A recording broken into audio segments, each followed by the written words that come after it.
Bien, mesdames, messieurs, bonsoir. Bienvenue à toutes et à tous pour cette réunion publique de lancement qui s'inscrit dans le cadre de la révision du plan local d'urbanisme, le PLU de la commune de Lantilly. Enchanté, merci d'être avec nous ce soir. Alors avant peut-être de vous présenter un peu plus en détail comment va se dérouler donc cette réunion et quel est le programme que nous avons concocté. Petite précision, comme vous le savez aussi bien que nous, Covid oblige, nous sommes contraints de tenir cette réunion à distance, donc nous avons fait un format semi-présentiel avec les intervenants ici ce soir, et également à distance via la chaîne YouTube de la commune de Lantilly. Alors, petite précision, nous allons essayer de quand même permettre un maximum d'interaction. Comme vous le voyez à l'écran, et comme vous l'avez peut-être sur la présentation que vous pouvez télécharger directement sur le site internet de la commune, donc je reprécise, mairie-lantilly.fr, rubrique actualité, comme ça vous pouvez suivre également en direct avec nous. Vous avez la possibilité de participer via le chat qui est dédié à l'application et à la chaîne YouTube. Donc comme vous pouvez le voir sur la droite de l'écran où se tient la diffusion, vous avez la possibilité de déposer un avis. Donc n'hésitez pas à participer tout au long de la présentation pour pouvoir interagir avec nous. Et nous allons, comme nous allons le voir, des temps de présentation et des temps d'échange pour pouvoir avoir un maximum d'interaction.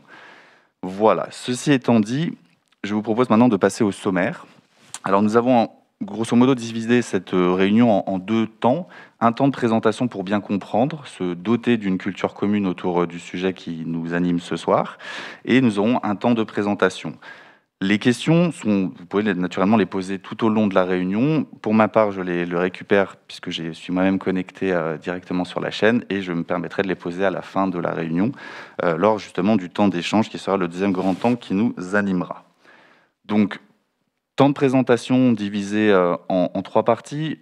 Premièrement, l'ambition portée, effectivement, l'ambition politique portée par la commune autour justement de cette révision du PLU. Un deuxième temps autour de qu'est-ce qu'un PLU, puisque c'est vrai que nous pouvons gager que tout le monde n'a pas le même niveau d'information autour de ce sujet. Donc nous allons avoir quelques rappels sur la question. Et enfin, la participation citoyenne, dans laquelle s'inscrit justement la réunion de lancement de ce soir, puisque la vocation aussi d'un PLU, d'une révision de PLU, c'est de permettre la participation et l'interaction avec les citoyens pour construire l'avenir de la commune. Et comme je le disais, nous aurons à la fin effectivement un temps d'échange avec vous tous.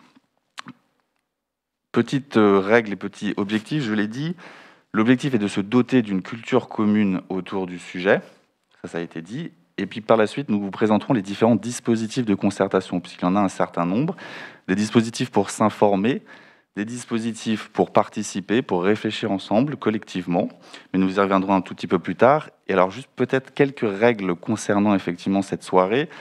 Vous avez la possibilité de participer via le chat, c'est un fait, mais alors merci peut-être de proposer des questions courtes et concises qui nous permettra de les récupérer et de pouvoir en poser un maximum et d'avoir un maximum d'interaction avec nos intervenants. Et je précise également que cette soirée fera l'objet d'un compte-rendu. Donc au cas où nous aurions beaucoup de questions et que nous n'aurions pas capacité à répondre à toutes, le compte-rendu donnera un maximum d'éléments de réponse et intégrera un maximum de questions qui auront été posées ce soir. Voilà. Ceci étant dit, je vous propose de vous présenter nos intervenants, vous en connaissez certains. Madame Sorin, bonsoir, donc vous êtes maire de Lantilly. Bonsoir. À ma droite, Mélodie Burkhardt, donc vous êtes adjointe à la communication, l'animation du village et à la démocratie participative. Bonsoir à tous. Virginie Chavreau, à ma gauche, vous êtes adjointe à l'économie de proximité, au déplacement et vous êtes référent de la communauté de communes du Pays de l'Arbrel. Bonsoir. Tous et toutes. Et Monsieur Philippe Grimonet, vous êtes adjoint à l'aménagement du territoire. Bonsoir. Donc voilà, donc ça c'est pour la partie équipe municipale que vous connaissez certainement. Il y a également deux autres personnes, donc Laurence Forel qui représente le cabinet Latitude, cabinet d'études qui aura en charge notamment toute la partie technique autour de la révision du PLU. Bonsoir. Et enfin moi-même, Maxence Cossalter, je représente le cabinet Niagara et j'aurai pour ma part en charge la partie concertation et j'ai en plus l'honneur d'être votre animateur ce soir. Merci à toutes et à tous d'être présents ce soir. Bon, sans plus tarder, je vous propose de commencer un temps de présentation qu'on a voulu assez court, assez concis, mais bien sûr, en fonction des questions, nous reviendrons sur certains points pour éclaircir et approfondir ce qui vous aura été présenté. Alors, je le rappelle, ambition politique autour du projet. Alors, Madame Sorin, peut-être une première question qu'on peut se poser. C'est vrai que le PLU actuel de la commune de Lantilly a été approuvé le 5 mars 2020 par le précédent conseil. Et on pourrait se demander pourquoi avoir choisi d'effectuer sa révision. Oui, tout à fait. Bienvenue déjà à tous pour cette première réunion de lancement de la révision du PLU, la première réunion d'une série de rencontres que nous souhaitons le plus rapidement possible en présentiel. Alors oui, pourquoi avoir révisé le PLU, le dernier ayant été validé le 5 mars 2020 ? Eh bien, essentiellement pour 3 aspects. Le premier, c'est la nécessité de répondre aux directives gouvernementales, notamment en matière environnementale et en matière de besoins de logements sociaux. Le second, c'est d'avoir la volonté donc de maîtriser l'urbanisme et l'avenir de la commune en matière de construction. En effet, nous détaillerons ce point dans quelques minutes. Et puis enfin, un point très important pour l'ensemble de notre équipe, c'est le souhait d'une très forte implication de la population. En effet, jeunes et moins jeunes, vous êtes toutes invités à participer à cette révision du plan local d'urbanisme. Merci pour ces premiers éléments. Alors, je sais qu'il y a 4 grandes ambitions qui sont fixées justement dans le cadre de cette révision du PLU. Quelles sont ces 4 ambitions justement que vous vous fixez ? Alors, la première des ambitions fixées dans le cadre de cette révision, et l'illustration et la réunion de ce soir, c'est d'organiser cette concertation de manière la plus sincère et la plus transparente. Le second, c'est de prévoir l'avenir et garantir l'équité. En effet, à titre d'exemple, le plan local d'urbanisme, ce n'est pas uniquement que de définir des zones constructibles ou non constructibles, mais c'est aussi d'imaginer tous ensemble ce que sera la vision de nos territoires dans quelques années. Nous serons vigilants à préserver l'équilibre entre les habitats et les zones naturelles, et nous avons une réelle volonté, une réelle ambition écologique pour arriver à ce PLU. Alors effectivement, on reviendra là-dessus un peu plus dans le détail quand nous précisons ce qu'est un PLU. Alors peut-être vous avez mentionné effectivement qu'un des enjeux parmi tant d'autres du PLU, c'est de répondre aux besoins en logements sociaux. Alors sur cette question particulière, c'est vrai qu'il faut savoir que les modalités de mise en œuvre pour chaque commune sont imposées par ce qu'on appelle la loi Solidarité et Renouvellement Urbain, la loi SRU dont vous avez peut-être déjà entendu parler. Est-ce que vous pouvez nous rappeler rapidement ce qu'est cette loi et surtout quels sont ses objectifs ? Alors, l'Antilly est la seule commune de la communauté de communes à devoir faire l'objet de respect de cette loi SRU. Donc l'objectif, c'est d'intégrer les enjeux en matière de mixité sociale. Pour cela, il conviendra de remplir les exigences de l'État et de tendre vers les 25% de logements sociaux à l'horizon de 2025. Ça représente pour la commune de l'Antilly, compte tenu du nombre de logements au 1er janvier 2019, où 2737 logements avaient été recensés, ça signifie que pour atteindre ces 25% d'objectifs de logements sociaux, il nous faudra, d'ici 2025, construire encore 292 logements. En partie 50% sur la période 2020-2022, et les 146 logements supplémentaires sur la période 2023-2025. C'est un exercice en effet complexe, mais il nous appartient à tous de le définir ensemble. Une autre ambition de ce projet, c'est de rendre cohérent cette exigence et cet objectif que nous fixe l'État avec le contrat de mixité sociale et de le définir de manière réaliste et partagée à court terme. Nous avons convenu avec l'État de réviser ce contrat de mixité sociale et de le présenter d'ici l'été 2021. Il est important que ce contrat de mixité sociale soit cohérent et soit concilié avec cette concertation sur le plan local d'urbanisme. Alors au final, une question qu'on pourrait se poser, c'est que se passe-t-il en cas de non-respect de cette loi si on n'atteint pas entre autres ces objectifs que vous venez de citer ? Eh bien, la première chose, vous le savez, la commune de l'Antilly a été, pour ne pas avoir respecté son objectif sur la période 2017-2019, a été mise en état de carence. Alors, les relations avec les services de l'État se déroulent de manière correcte, mais l'impact direct, eh bien, c'est une augmentation de 10% de l'amende SRU, et c'est aussi un travail conjoint sur l'attribution des logements sociaux pour les logements qui étaient à disposition de la commune. C'est vrai qu'il y a un véritable enjeu effectivement pour la commune de Lantilly de pouvoir remplir cet objectif et ces objectifs. Alors merci Madame le maire effectivement pour cette première partie autour de l'ambition politique du projet dans lequel s'inscrit effectivement la révision du PLU. Ça me semblait important de cadrer un peu les choses à ce niveau-là. Du coup, je vous propose de passer à la deuxième partie de ce temps de présentation. Alors Laurence Florel, je le rappelle, vous représentez le cabinet d'études Latitude. Vous avez en charge toute la partie technique, comme je l'ai dit, du PLU.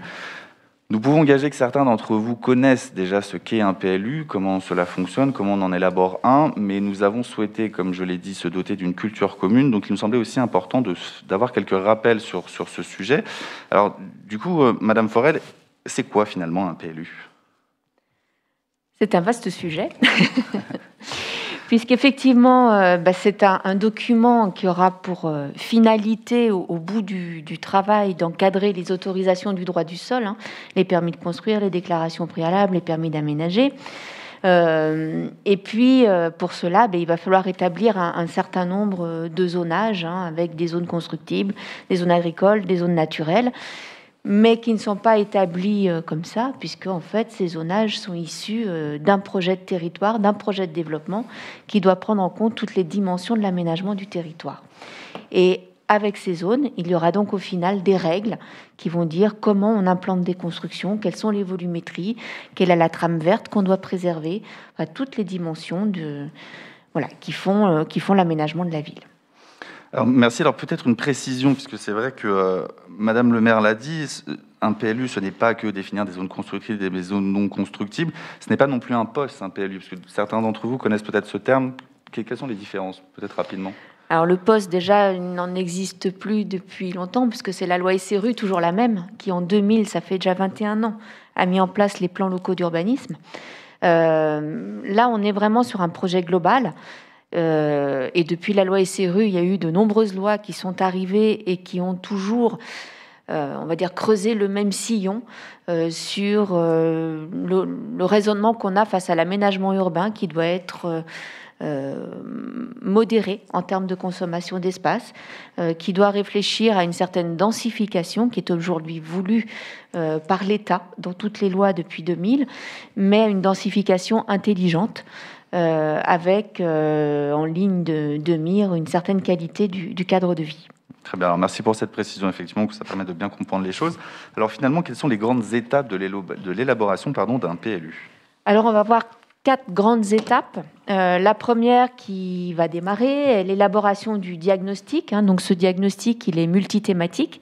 Il va aborder à la fois le champ de l'environnement, de l'agriculture, qui est encore présente à Lantilly, du développement économique, évidemment du logement, des dynamiques urbaines, de la mobilité. Et au final, on va avoir au terme de ce diagnostic un certain nombre de questionnements, de thématiques croisées, qui vont permettre d'aborder la deuxième grande étape, qui est le projet d'aménagement et de développement durable, le PADD, lequel donne les grandes orientations de développement pour la commune. Donc c'est vraiment le projet de territoire de la collectivité qui doit s'exprimer dans ce document. Et ensuite, troisième étape, ce document du PADD, ces grandes orientations sont développées dans un projet de zonage, de règlement, mais qui finalement ne sont que les outils d'application du projet global et qui doivent uniquement traduire ce projet global.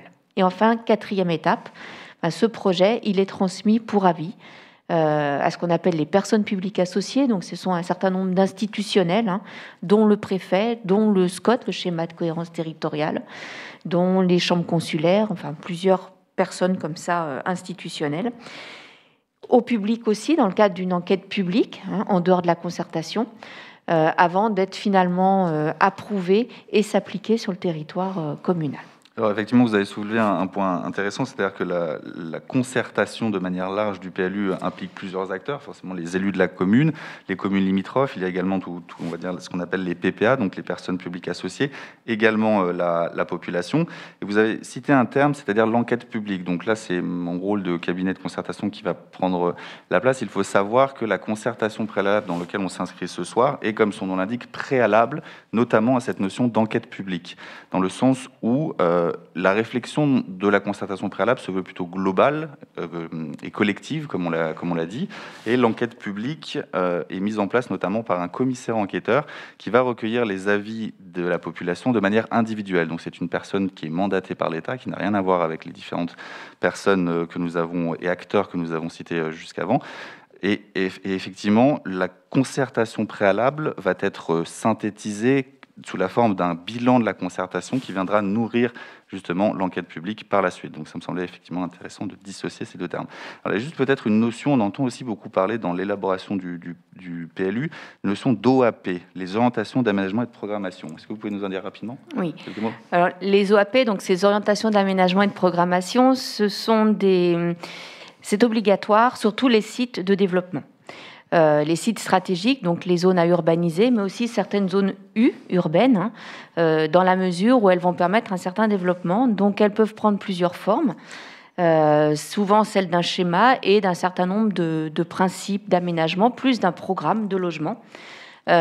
Puisqu'en fait, c'est pour l'État, qui va être notre principal scrutateur du PLU, mais pas que, c'est une garantie pour organiser le territoire, pour faire en sorte qu'on ne gâche pas le foncier et donc qu'on ne sous-densifie pas, puisque la densité reste quand même encore une orientation importante. Voilà, merci pour cette précision.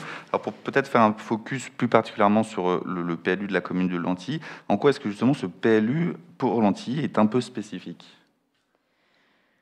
Ce PLU est un peu spécifique parce que c'est le 3e, d'une part, et qu'aujourd'hui, on sait que les enveloppes bâties dans les communes ne vont pas beaucoup bouger. Les lois récentes et les prochaines qui risquent d'intervenir dans l'année font en sorte qu'une enveloppe bâtie aujourd'hui est quasiment fixée. Il y aura très peu d'extensions au-delà de ces enveloppes actuellement urbanisées des communes, et qu'il s'agit bien, au travers de cette enveloppe bâtie, d'organiser le développement, de densifier sur certains secteurs plus que sur d'autres, et en même temps de préserver une trame verte et une qualité du cadre de vie. Merci. Donc on a vu les différentes étapes effectivement de cette élaboration, et finalement combien de temps va durer cette révision du PLU ? Alors on a prévu ce que vous voyez ici sur le calendrier, une première phase diagnostique à peu près de 6 mois, le projet du PADD à peu près 4 mois, et ensuite autour de 6-8 mois pour traduire ce PADD dans la phase réglementaire. Et enfin, donc derrière, on va se retrouver avec les phases administratives de consultation des personnes publiques associées, d'enquête publique, qui vont durer au minimum 6 mois, plus les délais administratifs, 7-8 mois. Voilà. Très bien, merci. Alors voilà, donc pour ce petit point de rappel sur ce qu'est un PLU, donc on l'a dit, la concertation englobe un certain nombre d'acteurs, dont la population, et c'est aussi dans ce cadre-là que s'inscrit la réunion de ce soir. Mélodie Burkhard, du coup, vous êtes notamment en charge de la démocratie participative, qui est un autre terme pour la concertation. Donc cette participation dans le cadre de la révision du PLU, comme ça a été dit en introduction, l'une des ambitions qui est fixée dans le cadre de cette révision, c'est, je cite, d'organiser une concertation sincère et transparente dès le début de la révision. Pourquoi avoir fait ce choix ? Effectivement, l'un des objectifs fixés donc, dans cette révision du PLU que nous avons voté en novembre 2020, donc c'est, comme vous le dites, d'organiser une concertation transparente, sincère et surtout ouverte à tous et ambitieuse. Donc pour ça, on a, avec vous, l'agence Niagara, élaboré un plan de concertation qui va se dérouler donc, du coup, tout au long de la procédure de révision, donc jusqu'à fin 2022. Et donc, pourquoi est-ce qu'on a voulu cette concertation qui soit ouverte à tous ? Parce qu'on pense que le PLU, ce n'est pas le PLU de l'équipe municipale, mais c'est le PLU de tous les Lantyois. Et donc, c'est pour ça qu'on voulait vraiment aller beaucoup plus loin que ce qui a pu être fait auparavant pour cette révision du PLU. Je gage, en fait, je reprends un terme de Madame le maire, que vous croyez vraiment à l'intelligence collective. Justement. Exactement. Voilà, tout à fait. Alors justement, quels sont les différents dispositifs qui ont été mis en place ? Donc voilà, l'agenda s'affiche. Donc voilà, quels sont les dispositifs que vous avez prévus, que nous avons prévus, vais-je dire, à mettre en place ? Alors effectivement, donc jusqu'à fin 2022, on a prévu pas mal de réunions. Donc on a aujourd'hui une réunion publique donc qu'on dit de lancement Donc là, c'est pour vous présenter le projet, vous présenter la concertation, vous expliquer pourquoi on révise le PLU. Donc c'est vraiment une première réunion de lancement d'information. En parallèle, on souhaite aussi associer les associations lantilloises. Donc nous avons une réunion de prévue demain avec eux, uniquement avec les associations, parce que à Lantilly, on a un tissu associatif qui est très actif et très dense. Ils ont aussi un rôle à jouer dans cette concertation, notamment pour prévoir l'avenir des équipements sportifs, par exemple. Et donc, grâce à eux, on pourra donc du coup élaborer ce PLU. Et donc, c'est important de les associer dès le début. On aura ensuite une autre réunion publique en septembre. Donc, c'est la réunion publique de diagnostic, puisqu'en fait, jusqu'en septembre, nous allons réaliser donc le diagnostic du territoire qu'on vous présentera en septembre. Ensuite, en octobre, aura lieu une balade urbaine. Donc, vous pouvez vous inscrire pour cette balade urbaine qui aura lieu un samedi matin. Donc, l'objectif, c'est d'être sur le terrain et de se rendre compte tous ensemble de là où de l'enjeu en fait du territoire et des zones constructibles, non constructibles, voilà. Donc d'être vraiment sur le terrain tous ensemble. En parallèle, en octobre, on aura également des ateliers thématiques qui sont ouverts à tous, tout comme la balade urbaine d'ailleurs, je précise. Donc 4 ateliers thématiques sur lesquels vous pourrez vous inscrire. Nous aurons aussi après 2 ateliers qui seront spécifiques. Donc un atelier pour les commerçants. Donc c'est aussi important pour nous que nos commerçants lantillois participent activement à cette révision du PLU. Ils sont la force de notre cœur de village et donc c'est bien entendu qu'on souhaite vraiment faire cette révision du PLU avec eux. Et puis nos jeunes, parce que nos jeunes, c'est l'avenir de Lantilly et qu'ils ont aussi un regard assez neuf, assez novateur souvent sur les choses. Et donc c'est important pour nous de les associer aussi à cette concertation. En décembre, en fin d'année, donc du coup, on aura une autre réunion publique ouverte à tous, donc c'est la réunion PADD. Et puis, pour finir, en juin 2022, ce sera la réunion publique d'avant-arrêt projet, sur laquelle, donc du coup, on présentera du coup le PLU tel qu'on l'a tous imaginé à tous les Lantillois. Tout au long, donc du coup, de cette procédure, il y aura également, entre chaque phase, donc, des posters d'exposition qui seront disponibles. Donc voilà, vous aurez les modalités, ils seront disponibles en mairie, mais on organisera aussi une exposition pour vous présenter tout ça. Merci, parce que c'est vrai, ce qui est intéressant dans ce que vous présentez, ça a été dit, il y a des temps d'information pour s'informer sur le projet, sur toute l'évolution du projet qui va courir sur plusieurs mois, et des temps de réflexion. Et on peut noter effectivement que cette réunion de lancement avait pour vocation à lancer officiellement la concertation, et nous voyons qu'effectivement il y a différentes réunions publiques à chacune des étapes, justement dans cette logique d'information pour rendre compte un peu de l'avancement du PLU et de sa révision. Et effectivement, les ateliers qui ont été mis en œuvre, les balades urbaines, arrive juste à la fin du diagnostic, puisque ce qui est intéressant, c'est qu'une fois que nous aurons une matière, un peu une carte, une photo, on va dire, du territoire, de ses forces et de ses faiblesses, il sera intéressant à ce moment-là, à partir de cette matière, de mener une réflexion justement collectivement pour élaborer justement la phase suivante, qui est celle du PADD. Et il y a différents dispositifs de communication, vous l'avez dit, il y aura les panneaux, et il y en a également d'autres pour s'informer et pour participer. Et justement, si je suis lantillois ou si je suis un utilisateur du territoire de Lantilly, comment est-ce que je peux m'informer et participer? Lantilloise aussi, parce que vous êtes bien sûr les bienvenus. Alors, donc pour participer effectivement et s'informer, on a mis en place une plateforme de concertation dont vous avez l'accès directement sur le site de la mairie, donc c'est mairie-lantilly.fr/PLU. Et sinon, en accès direct, c'est www.lantilly.plateforme-concertation.fr. Donc vous avez les accès directs sur le site de la mairie. Et donc sur cette plateforme, vous avez différents espaces qui sont intéressants. Donc, vous avez l'espace ressources. Donc on va alimenter tout au long de la procédure de révision. Donc actuellement, par exemple, dans l'espace ressources, vous avez une plaquette d'informations qu'on a conçue.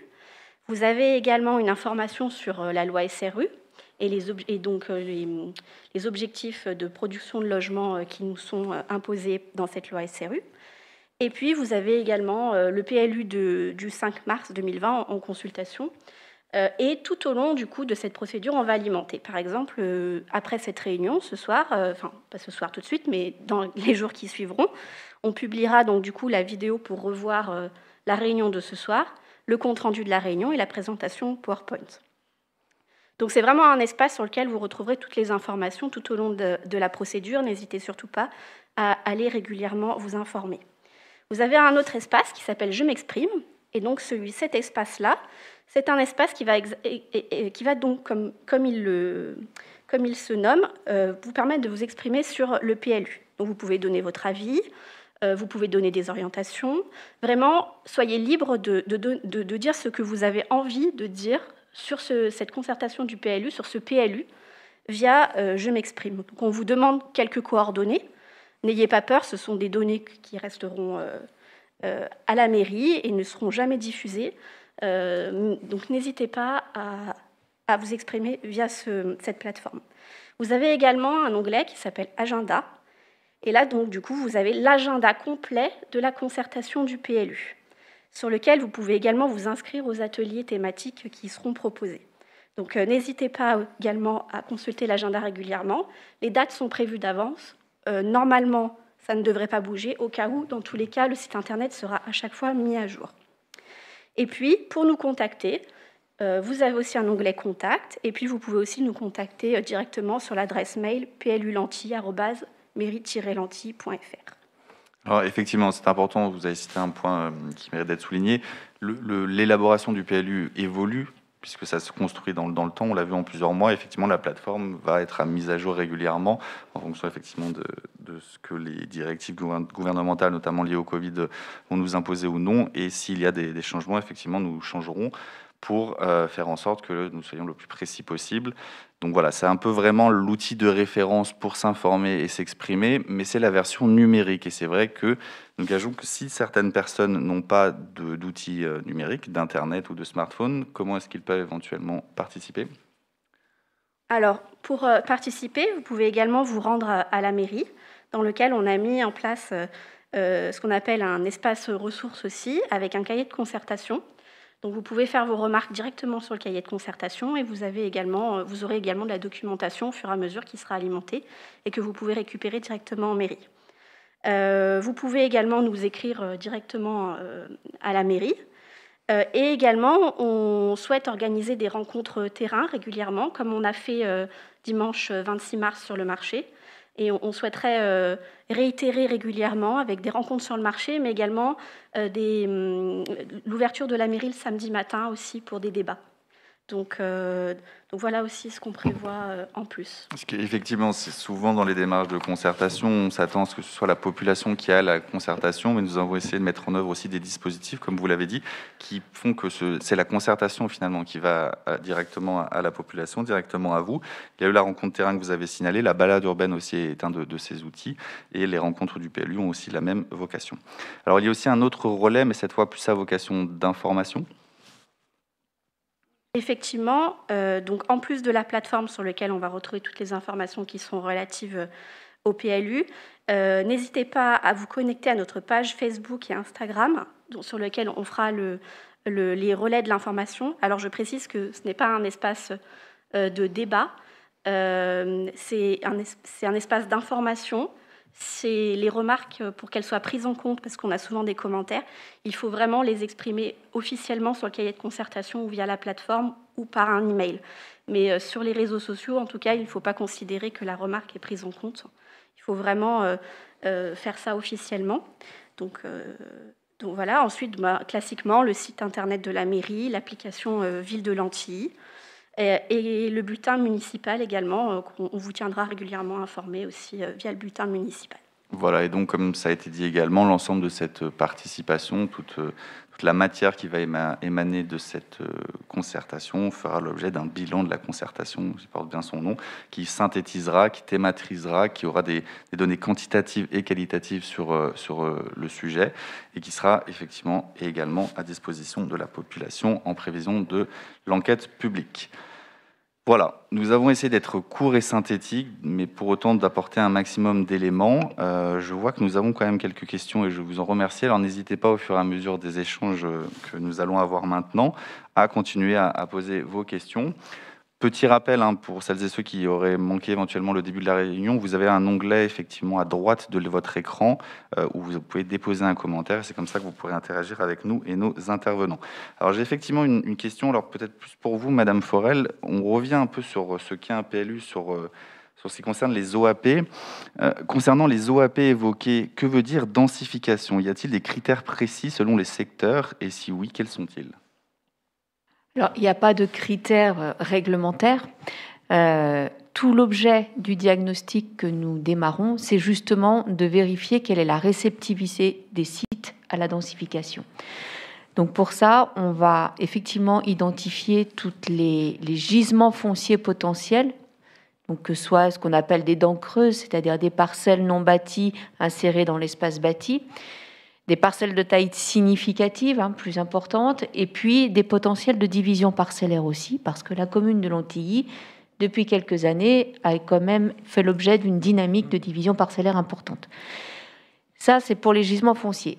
Et en même temps, on va identifier sur tout l'espace urbain de la commune, on va faire un inventaire de la trame verte paysagère, puisque nous avons dans le groupement une paysagiste, de façon à vérifier quels sont les éléments qualitatifs de l'espace urbain, de façon à ce que cette densité ne se fasse pas au détriment de ces éléments de qualité. Et c'est seulement ensuite, quand on met les différents potentiels, et ça aussi au regard de la mobilité possible sur la commune, que vont pouvoir se dessiner des espaces qui seront plus aptes à se densifier que d'autres. Mais il n'y a rien au départ de préétabli. Madame la maire, vous souhaitez compléter? Oui, merci. Pour compléter la réponse que vient d'apporter Madame Forel, les OAP, c'est fondamental dans l'exercice de révision du PLU. Comme on avait constaté dans le dernier PLU, la plupart des propriétaires fonciers avaient découvert le futur qui était envisagé pour leur propriété le jour même où le panneau était installé sur leur terrain. Pour nous, c'est très important puisque c'est, comme vient de le dire Madame Forel, c'est à travers ces OAP qu'on va pouvoir maîtriser l'équilibre en fait entre l'habitat et la préservation des zones naturelles. Et pour définir les OAP, nous souhaitons que dans les grandes lignes, ce soit défini dès le début, c'est-à-dire dès demain. Nous invitons tous les Lantillois à venir participer avec nous à cette définition des OAP.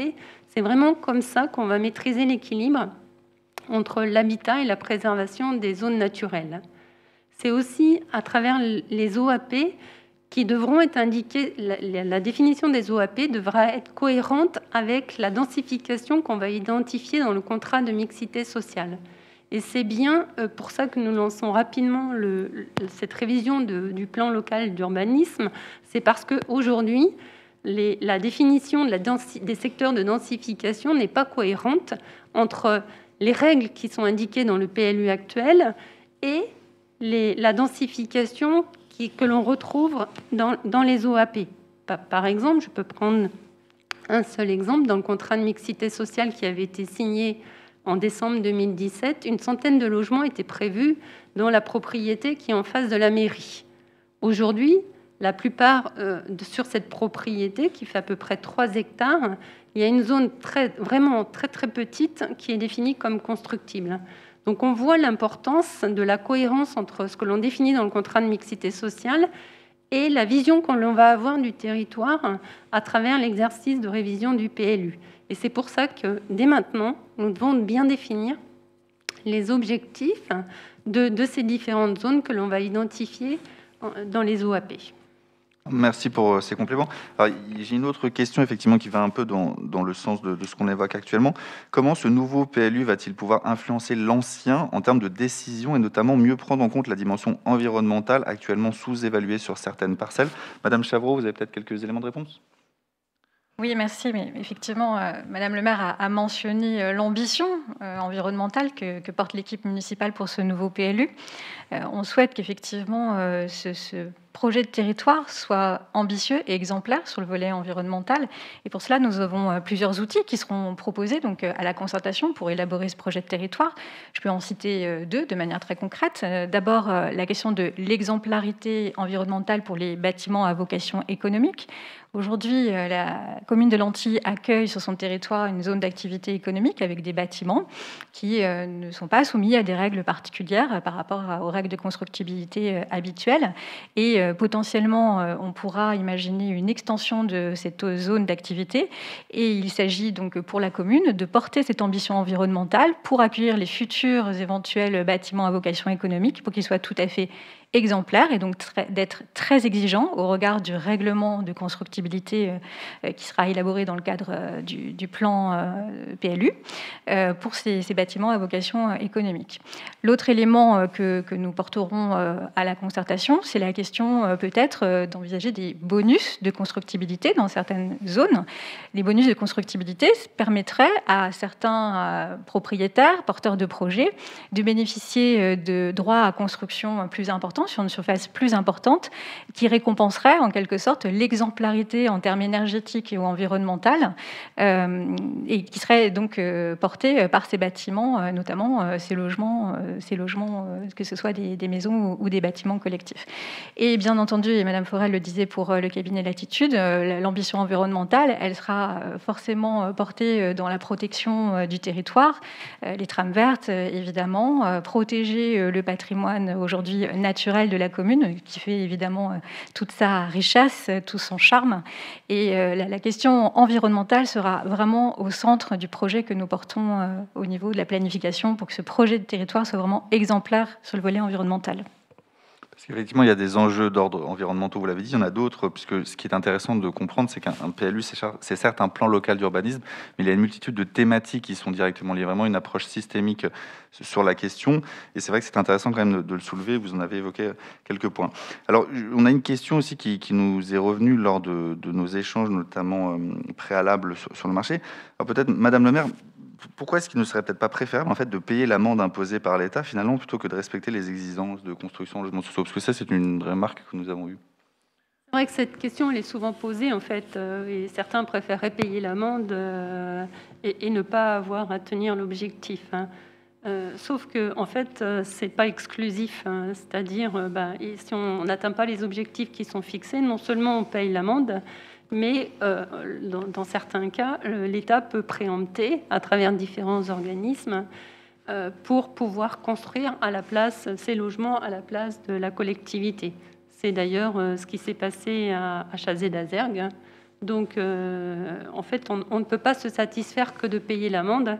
Il faut aussi atteindre les objectifs ou aller vers la cible des objectifs qui sont fixés. Merci, effectivement, c'est un point important que vous soulevez. Alors, effectivement, nous avons une autre question et je vous remercie toujours de les poser. Donc, bonsoir, je suis jeune lantilloise depuis toujours. Je cherche à m'installer dans ma commune. Ce nouveau PLU va-t-il déterminer des terrains non constructibles jusqu'alors en terrains constructibles? Alors, Madame le maire. Alors, comme on l'a dit tout à l'heure, enfin, je crois que c'est Madame Forel qui a fait cette précision. Au niveau de l'État, en fait, la règle, c'est de maintenir les zones naturelles. Donc, pour que certaines surfaces, certaines parcelles puissent passer constructibles, ça signifie que d'autres doivent redevenir en zone naturelle. L'équilibre, en fait, entre les zones naturelles et les zones constructibles doivent rester comme celles d'aujourd'hui. Donc, oui, certaines zones pourraient passer en constructible, avec la règle que l'État souhaite qu'en fait la densification, je crois que vous l'avez dit aussi, soit dans le centre-bourg, pour pouvoir utiliser les différents services type assainissement, gestion des eaux pluviales, électricité. Mais si c'est le cas, eh bien, il faudra que certaines autres zones restent en zone naturelle. Voilà, ça rejoint... Redeviennent zone naturelle plutôt. L'ambition d'équilibre dont vous parliez au tout début de la réunion. Alors peut-être aussi une question, il faut savoir que c'est effectivement le cabinet Latitude qui avait fait la précédente révision du PLU. Pourquoi avoir fait le choix en fait, de continuer avec le cabinet Latitude pour cette révision? Quand on a lancé quand on a fait un appel d'offres pour pouvoir sélectionner le cabinet, Donc on a écrit un cahier des charges dans lequel on a mis en avant les différents objectifs du PLU, notamment la préservation des zones naturelles, l'équilibre entre le bâti et les zones naturelles. Et puis surtout, un point très important, dont vous avez l'illustration ce soir, c'était nous avions une vigilance particulière sur la concertation. Nous avons eu 9 retours de différents cabinets. Et je dois dire que le cabinet Latitude, au-delà de bien connaître le territoire, puisqu'on l'a vu tout à l'heure, ce cabinet est implanté sur la commune de Saint-Bel. Il avait aussi dans la proposition, en fait, ce qui nous a séduit, c'est à la fois la multi-expertise. On voit avec le cabinet Niagara, le spécialiste de la concertation. C'est une des seules propositions qui nous a été faite, qui s'appuyait sur des vrais experts de la concertation. Et puis l'autre point, c'était le fait de diversifier le nombre de points rencontres, de réunions, le site, la plateforme de concertation. Donc, je dois dire que de large, c'est la meilleure offre que l'on a eue pour couvrir l'ensemble de ces objectifs. C'est une petite précision, c'est le même cabinet que c'était en 2008, c'est pas pour la révision de 2020. Effectivement, ça montre aussi qu'il y a une certaine ancienneté sur la connaissance et dans la continuité, la cohérence justement du territoire. Alors, il y a un point important peut-être qu'on peut rajouter. En fait, l'objectif, ce n'est pas de repartir de zéro et de tout refaire différemment. C'est dans la continuité de ce qui avait été fait entre 2008 et 2014, mais aussi entre 2014 et 2020, puisque les règles évoluent. Mais toute la phase de diagnostic, par exemple, qui a été faite pour le dernier PLU, nous allons nous servir de ce support pour nous appuyer dessus, pour pouvoir définir en fait les objectifs détaillés de l'ambition que l'on se donnera autour de cette révision du plan local d'urbanisme. C'est ça, on est dans une véritable logique d'enrichissement. Et comme vous l'avez dit, on ne repart pas de zéro, effectivement. Alors, j'ai une autre question, et je vous remercie toujours d'en poser. Bonsoir, vous avez indiqué qu'entre 2020 et 2022, 50% des 292 logements devaient être construits. Où en est-on aujourd'hui sur ces 292 logements ? On met le micro. Donc oui, ça c'est par rapport au nombre de logements qui avait été référencé au 1er janvier 2019. Donc, sur la période 2020-2022, nous avons à produire 146 logements.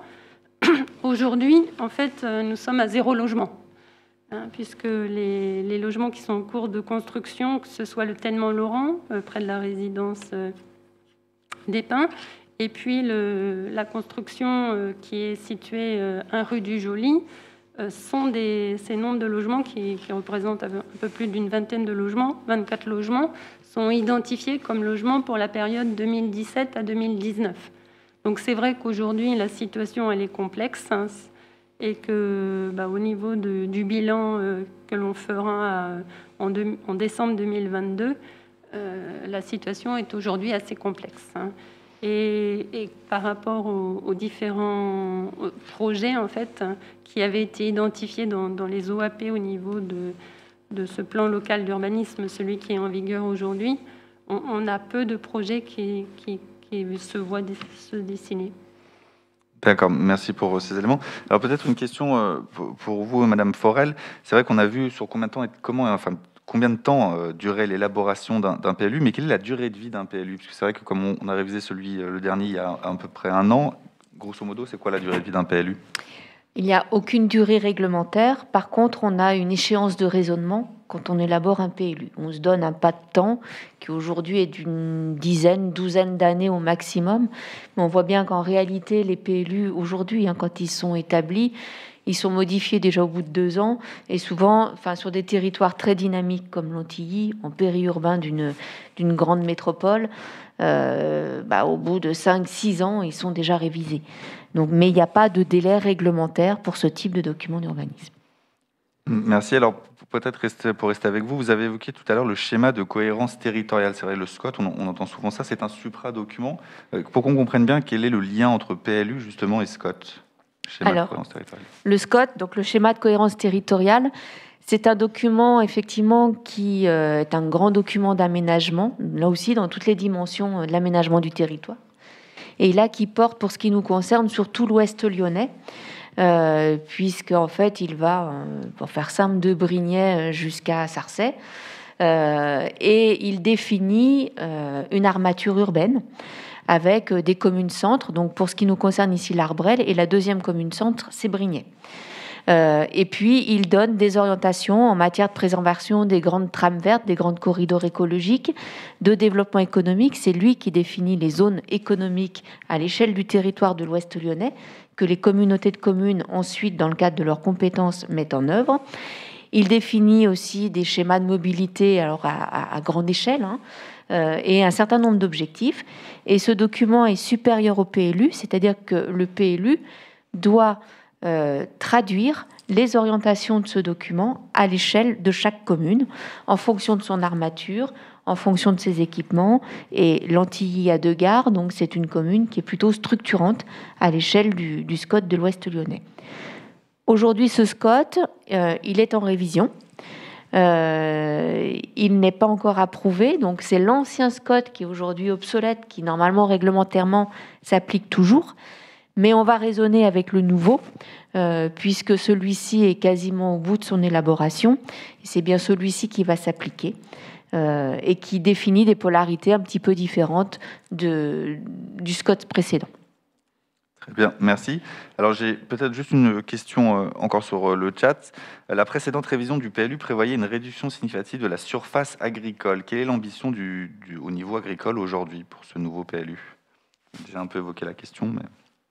Madame le maire. Alors oui, comme on l'a dit, en fait, au niveau des zones agricoles, les zones naturelles, en fait, doivent être équivalentes à celles du PLU actuel. Donc, les zones agricoles font partie des zones naturelles. Donc, l'objectif est bien de préserver ces zones agricoles et les structures agricoles. Peut-être qu'on a beaucoup parlé d'ailleurs des zones naturelles, des zones d'activité économique, de l'habitat évidemment, puisque ça, c'est quand même un point qui concerne tout le monde.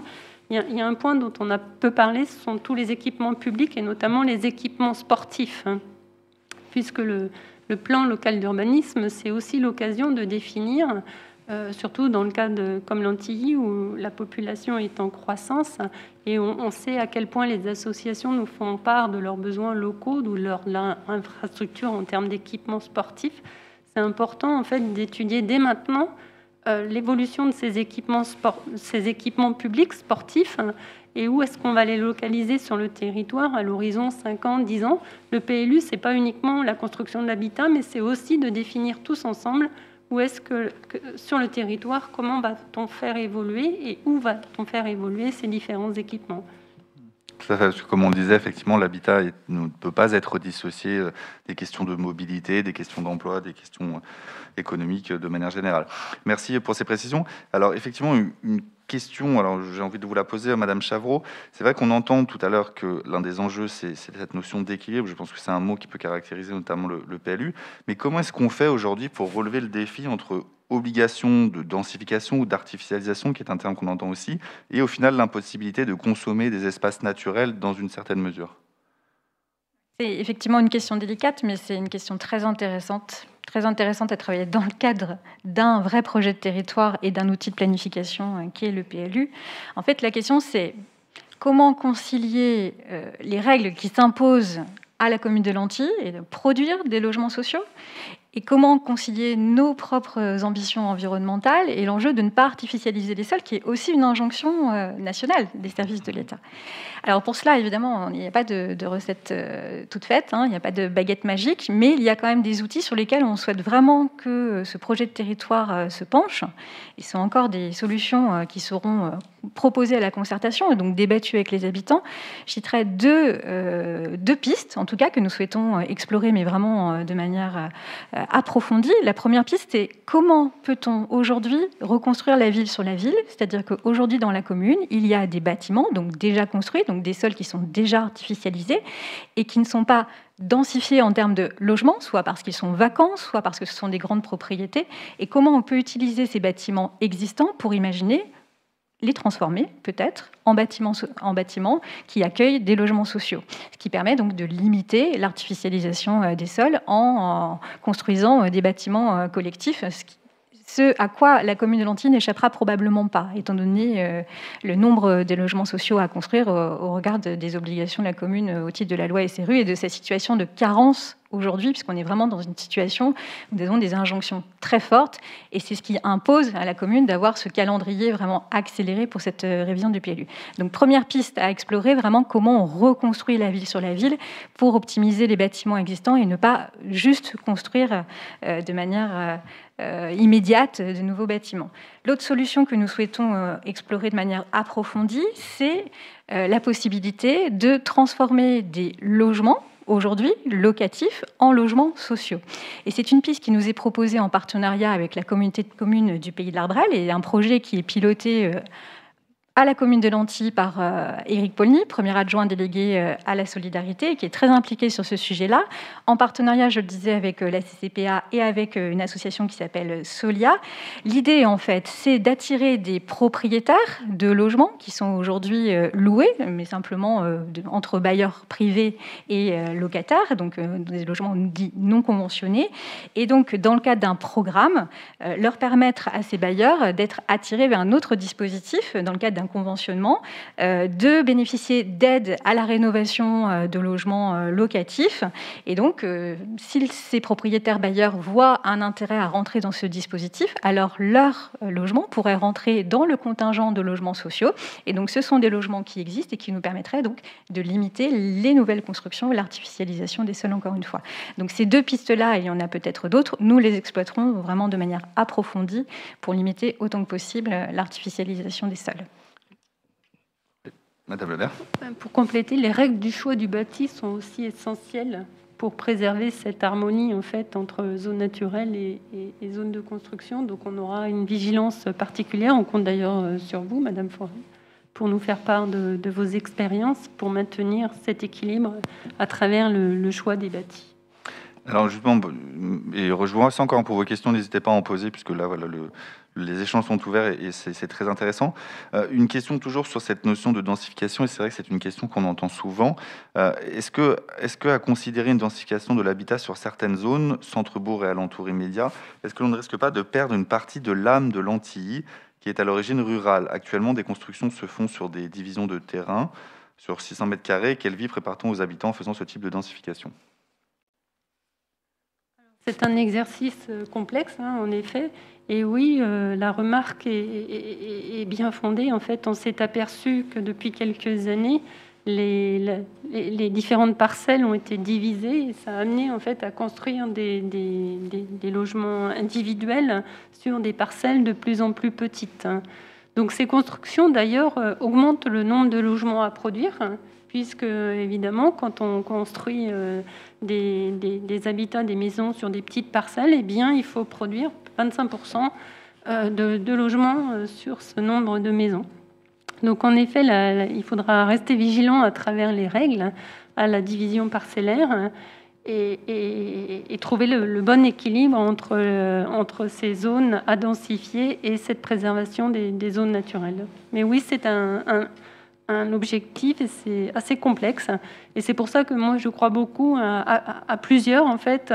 Je crois beaucoup à l'intelligence collective, hein, je le dis souvent. Je pense qu'à tous, on peut trouver... c'est pas les quelques élus qui vont avoir une baguette magique pour trouver des règles miracles.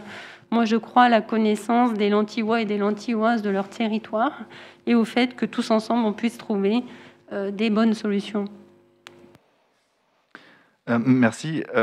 Effectivement, en lien justement, alors vous l'avez évoqué, il y a la question effectivement des équipements publics. Alors comment est-ce que l'augmentation de la population implique forcément de nouveaux équipements publics et comment est-ce que vous percevez ces nouveaux enjeux et quels sont-ils et comment y répondre? La phase de diagnostic est essentielle, c'est pour ça qu'il y a cette phase. Et donc, moi, j'invite toutes les parties prenantes. On a cité à travers les exemples de concertation, les commerçants, les associations. On a oublié les agriculteurs, puisque au mois d'avril, on a aussi une rencontre avec les agriculteurs. L'objectif, c'est qu'avec tous les Lantillois et toutes les Lantilloises, on fasse le diagnostic des atouts du territoire et de définir tous ensemble les règles pour les préserver. J'ai oublié aussi les associations Les Vieilles Pierres Lantillois, sur lesquelles on compte beaucoup sur leur connaissance pour préserver l'ensemble du patrimoine de la commune. Puis c'est vrai que pour rebondir sur ce que vous dites, ça a été présenté par Madame Burkhardt, c'est vrai qu'on essaye d'associer un maximum de typologies, si je puis me permettre, d'habitants différents ou de groupes de ce qu'on appelle la société civile, effectivement, puisqu'il y aura les jeunes, les commerçants, différentes thématiques, vous l'avez dit, les associations et un certain nombre d'autres acteurs. Par exemple, les jeunes, je crois que ça a été cité, ils nous ont fait part de leur souhait de vouloir avoir un lieu sur lequel ils puissent se réunir du côté du Bailly Park. C'est d'ailleurs un projet sur lequel on va mettre l'accent dès 2021. Donc c'est important aussi de travailler avec eux pour justement, ils ont une vision un petit peu différente des autres. Mais donc chaque population, chaque typologie de population est importante pour exprimer son besoin et aussi apporter, pas simplement que d'exprimer des besoins, mais aussi contribuer et participer à l'élaboration d'une solution. Effectivement, puis ce sont les citoyens de demain, comme vous l'avez dit. Alors, Madame Chavreau, j'ai peut-être une question là justement qui vous concerne, puisque je le rappelle, vous êtes référente de la communauté de communes du Pays de l'Arbrel. Avez-vous envisagé d'initier un PLU intercommunal, un plan local d'urbanisme intercommunal avec la communauté de communes pour mettre plus facilement en cohérence les besoins entre habitants et les modes de déplacement? Alors, peut-être rappeler ce qu'est un PLUI comparé à un PLU?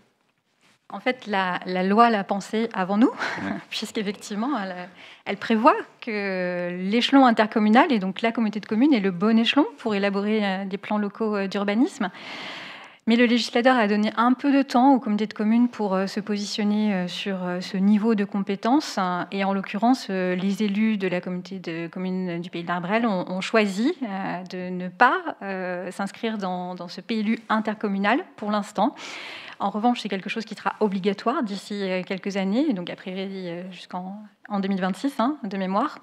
Donc, ce que nous avons considéré, parce que bien sûr c'est un enjeu que nous avons pris en compte lorsque nous avons réfléchi à la mise en place, à la procédure de révision du plan local d'urbanisme, encore une fois, la commune de Lanty n'avait pas vraiment le choix au regard de ses obligations et de la mise en cohérence avec les contrats de mixité sociale de son outil de planification. Et au-delà de ça, une vraie ambition de la municipalité de travailler sur ces questions d'équilibre, espace naturel, habitat, mais également vraiment un souhait de permettre à la population de s'approprier cet outil de projet de territoire. On est vraiment sur un projet de territoire pour préserver le territoire, l'aménager, mais surtout le préserver, imaginer son avenir sur toutes ses dimensions. On a parlé de mobilité, d'habitat, d'environnement, d'activité économique. Tous ces enjeux-là, en fait, se retrouvent dans cet outil d'aménagement du PLU. Donc, on a décidé de proposer à la population lantilloise cette démarche à l'échelle communale, avec un calendrier qui est resserré, puisque, comme on l'a montré tout à l'heure, l'objectif, c'est d'aboutir à un plan local d'urbanisme d'ici fin 2022, donc avec une entrée en vigueur début 2023. Donc d'ici là, et les quelques années qui suivront, on pourra imaginer entrer dans une démarche intercommunale avec l'élaboration d'un PLU intercommunal. Mais Lanty aura fait ce travail de diagnostic et de planification avant ce travail intercommunal. Effectivement, puisque ce qui est intéressant dans ce que vous dites, c'est que certes, Lanty n'est pas, les frontières de Lanty ne sont pas imperméables, on va dire, aux communes qui l'entourent, effectivement. Et on peut gager que certaines personnes travaillent sur Lanty, mais n'habitent pas forcément à Lanty. Il faut penser effectivement peut-être à un échelon de territoire supérieur pour penser intelligemment dans la logique de ce que vous dites. Alors justement, toujours sur la question de la circulation, le plan de circulation de Lanty pourrait être en cohérence avec le PLU et les voies vertes. Circuler en voiture, à vélo ou à pied ou autre est à considérer. Un plan est-il en cours d'étude? Je vais répondre à cette question avec mes deux casquettes, adjointe déléguée au déplacement à Lanty, mais également vice-présidente à la CISPA, déléguée aux mobilités. Alors oui, d'une part, au sein de la commune de Lanty, nous réfléchissons à la thématique des déplacements, notamment pour favoriser l'usage des modes actifs, c'est-à-dire la marche et le vélo comme solution de mobilité du quotidien, pour les courts trajets notamment. Et en cela, nous avons lancé un groupe de travail qui associe des habitants volontaires, et j'invite de nouveau les habitants qui seraient intéressés à participer à ce travail d'élaboration d'un vrai projet, d'un plan de déplacement sur l'Antille à nous rejoindre, puisque c'est tout à fait ouvert.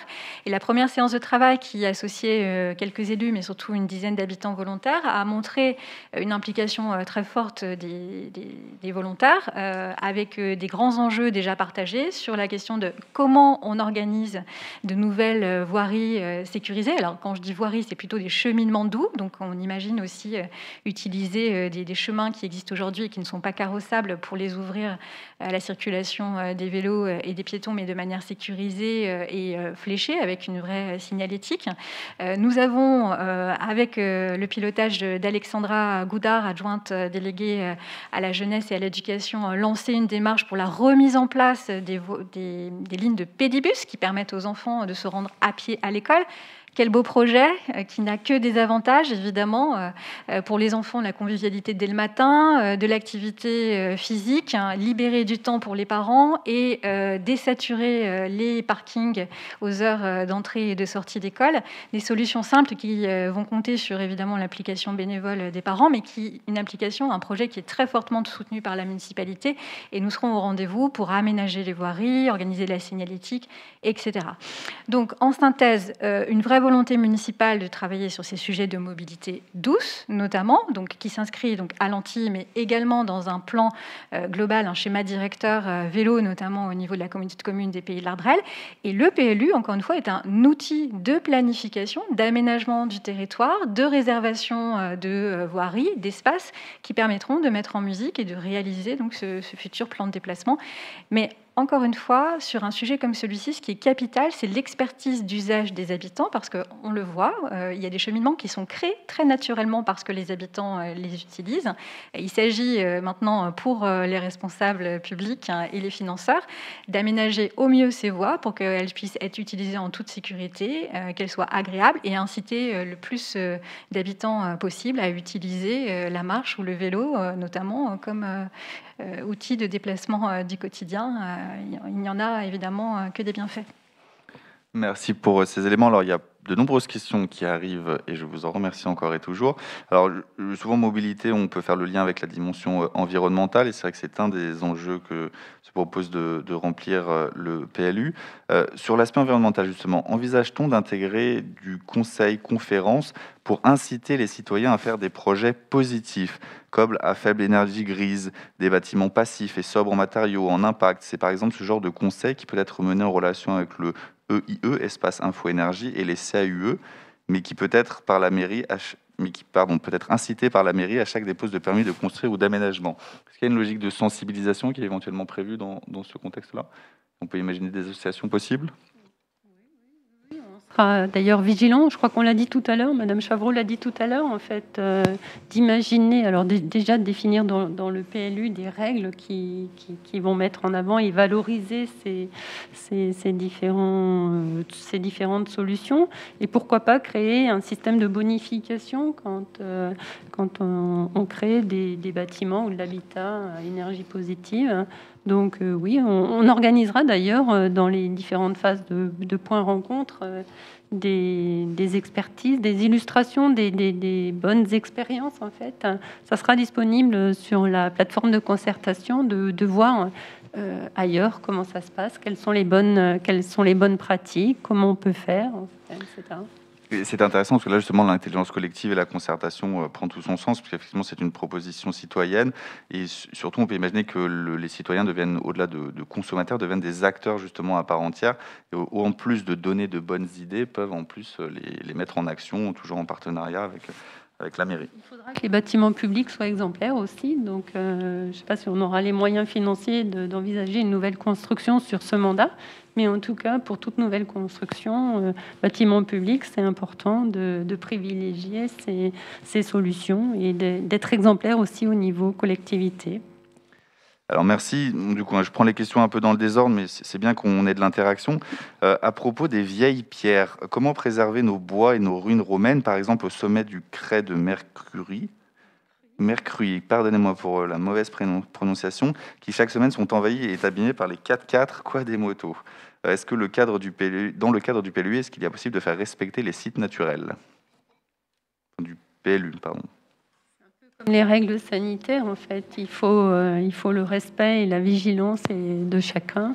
Et en effet, il faut aussi faire cohabiter tous les modes de déplacement et puis que chacun soit respectueux des autres et des pratiques des uns et des autres.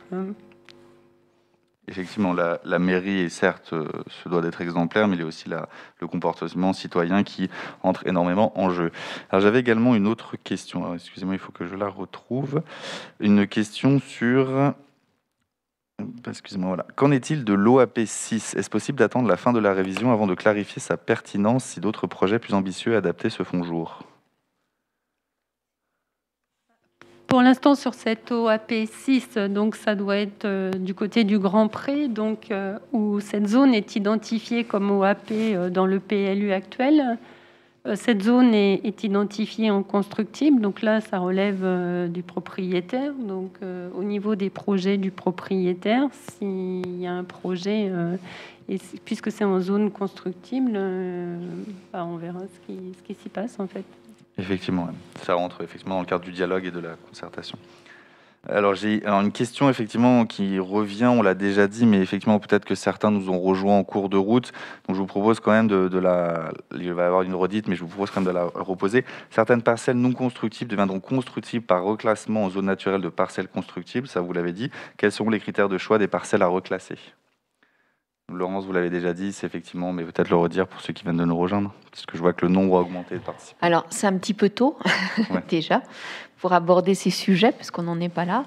Je disais tout à l'heure qu'il y a un diagnostic approfondi qui sera fait, qui va tenir compte de l'état actuel de l'enveloppe bâtie, avec une définition précise, des espaces actuellement imperméabilisés, des espaces encore non imperméabilisés, de la qualité des espaces verts, on va les hiérarchiser, on va identifier cette trame verte, j'allais dire comme de la dentelle, puisqu'on va identifier les arbres majeurs, ceux qui ont une qualité botanique, ceux qui ont plus une valeur parce qu'ils représentent un ensemble arboré, mais dans l'espace bâti.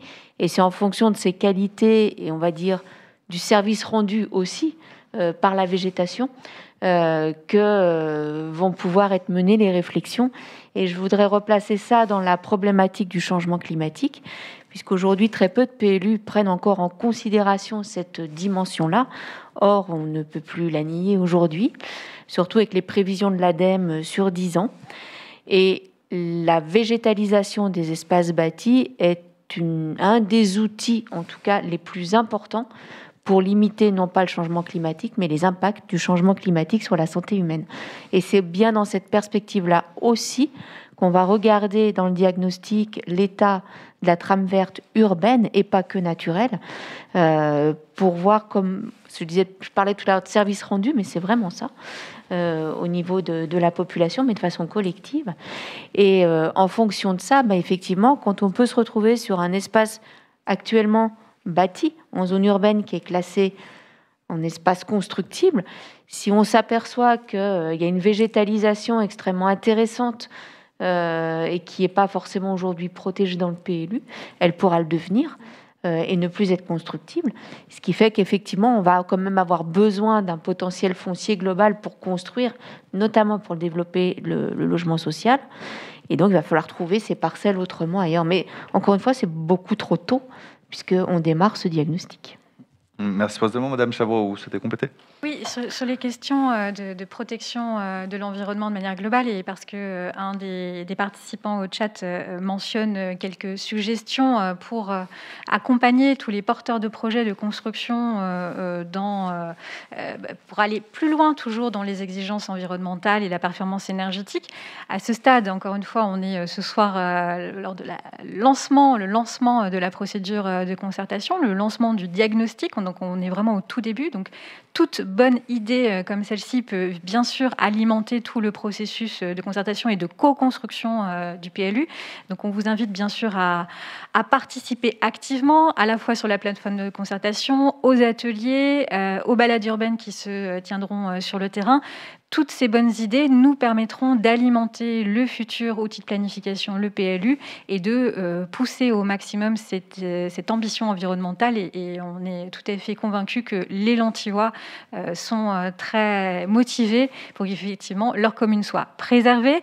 On sait aussi que, et on espère que cette démarche permettra à tous de bien comprendre les enjeux, les contraintes qui s'imposent à la commune. On ne peut pas tout faire, on ne peut pas tout interdire évidemment, mais on peut surtout faire un outil de planification de qualité, et vraiment sur l'aspect qualitatif de l'outil de programmation de planification, le PLU, sur les exigences environnementales, on accueillera avec grand intérêt toutes les propositions qui permettront de faire un outil intéressant.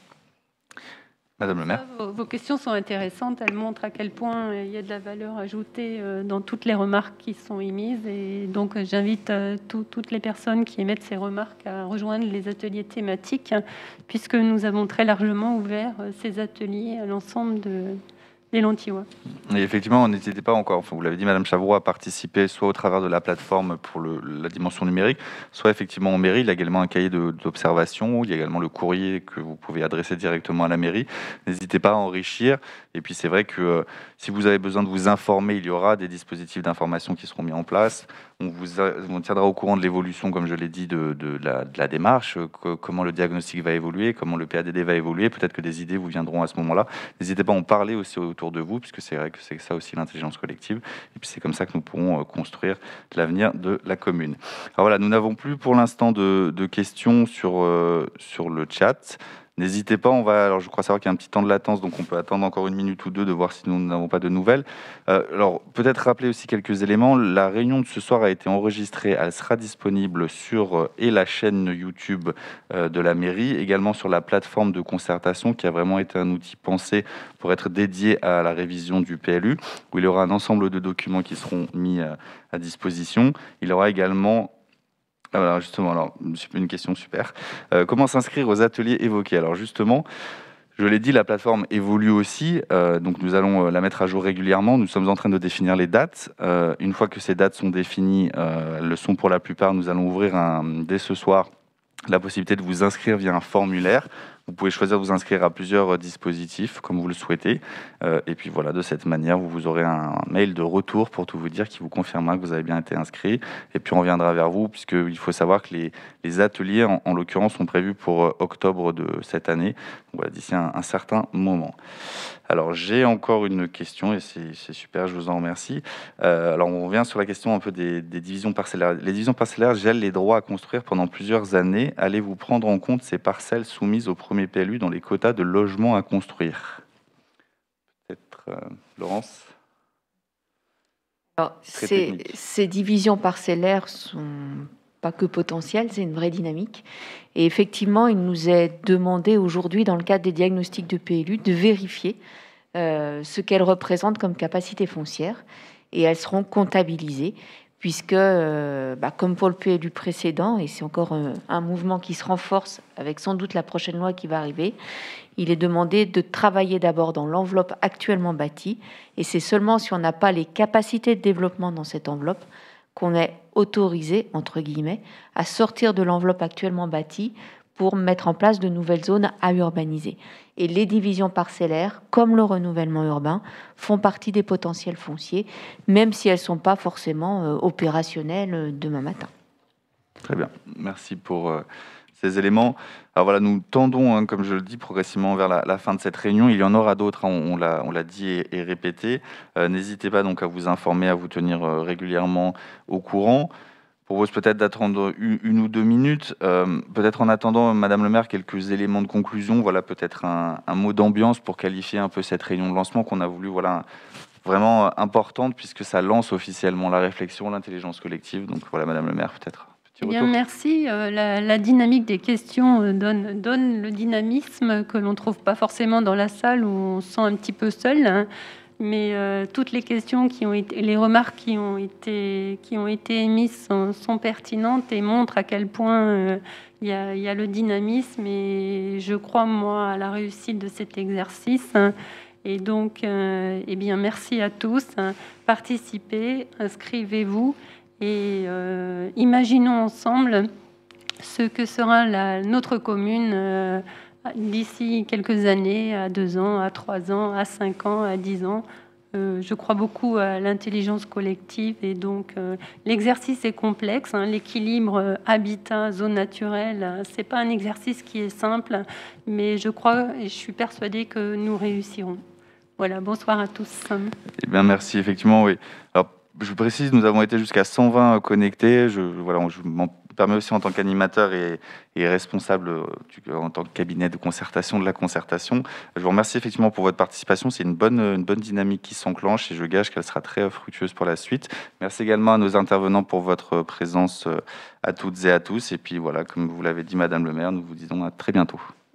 Merci à vous pour l'animation. Merci Madame Forel pour votre participation. À très bientôt. Merci. Bonsoir. À tous. Bonsoir.